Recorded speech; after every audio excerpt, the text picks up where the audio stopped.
যারা পেট ভরে খাবার খেতে পারছে না তাদের জন্য আজকের এই ভিডিওটি। এভাবে রান্না করলে পেট ভরে খাবার খেতে পারবে। আজকে রেস্টুরেন্টের স্টাইলে আমি কাঁচা লইট্টা রান্না করব। আসসালামু আলাইকুম। দারুণ একটি ভিডিওতে সবাইকে স্বাগতম। ভিডিওটি না টেনে সবাই দেখতে থাকুন। এখানে আমি 1 কিলো পরিমাণ কাঁচা লইট্টা নিয়ে আসছি। এগুলো আমি কেটে এখন পরিষ্কার করতেছি। আসলে কিন্তু এই মাছটা যদি আমি একটু ভিন্নভাবে রান্না করি তাহলে খাবারের স্বাদ দ্বিগুণ বেড়ে যাবে। তো যাই হোক, অবশেষে আমি মাছ পরিষ্কার করার ডান। এখানে একটু লেবু দিয়ে পরিমাণ মতো একটু লবণ দিয়ে আমি মাছগুলো আবারও ভালোভাবে পরিষ্কার করে নেব। লেবু দেওয়ার কারণ হচ্ছে মাছের ভিতরে যে একটি গন্ধ থাকে বাজে, ওইটা চলে যাবে লেবু দিয়ে পরিষ্কার করার পর।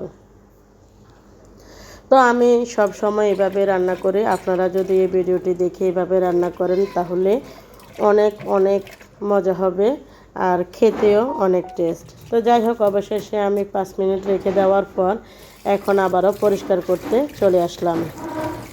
তো এখন আমি আবারও ভালোভাবে পরিষ্কার করে নিচ্ছি। এখানে আমি পানি ঝরার জন্য মাছগুলা রেখে দিয়েছি, যেহেতু এগুলা কাঁচা লইট্টা, এখান থেকে পানি বের হয়ে যায়। তো এখানে আমি পেঁয়াজ, রসুন, টমেটো, ধনিয়া কুচি সবগুলো রেডি করে এখন রান্না করতে চলে আসলাম।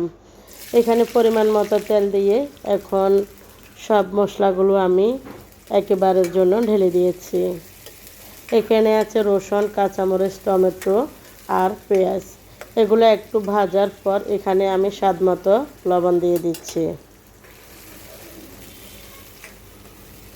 আমি কিন্তু লইট্টা মাছের ভিডিও আরও একটা দিয়েছিলাম, কিন্তু ওইটার থেকে আজকের এটা খুবই সুস্বাদু হয়েছে এবং অনেক অনেক মজা।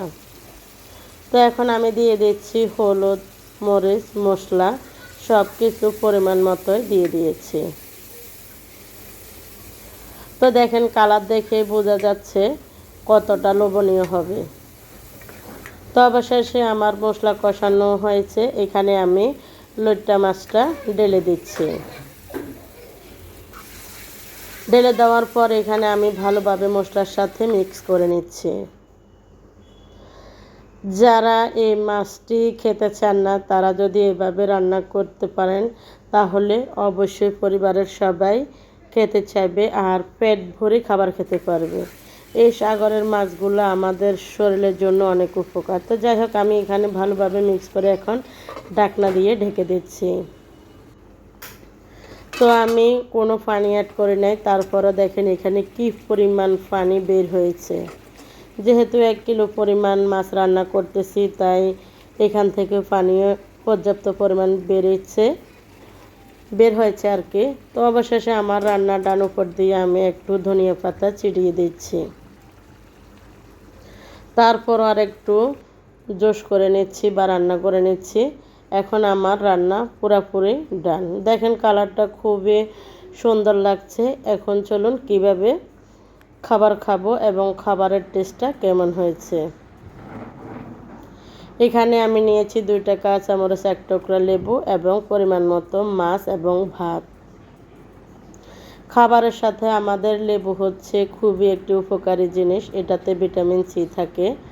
আর যখন আমরা লেবু দিয়ে খাবার খাই তখন আমার কাছে বেশ ভালো লাগে। তো দেখেন আমি একটু লেবু দিয়ে এখন মাছ দিয়ে খাবারগুলো খাচ্ছি। তো বন্ধুরা, আমার আজকের ভিডিওটি কেমন লাগছে অবশ্যই একটি কমেন্ট করে জানাবেন। আজ এই পর্যন্ত, আবারও দেখা হবে নেক্সট ভিডিওতে। আসসালামু আলাইকুম, আল্লাহ হাফেজ।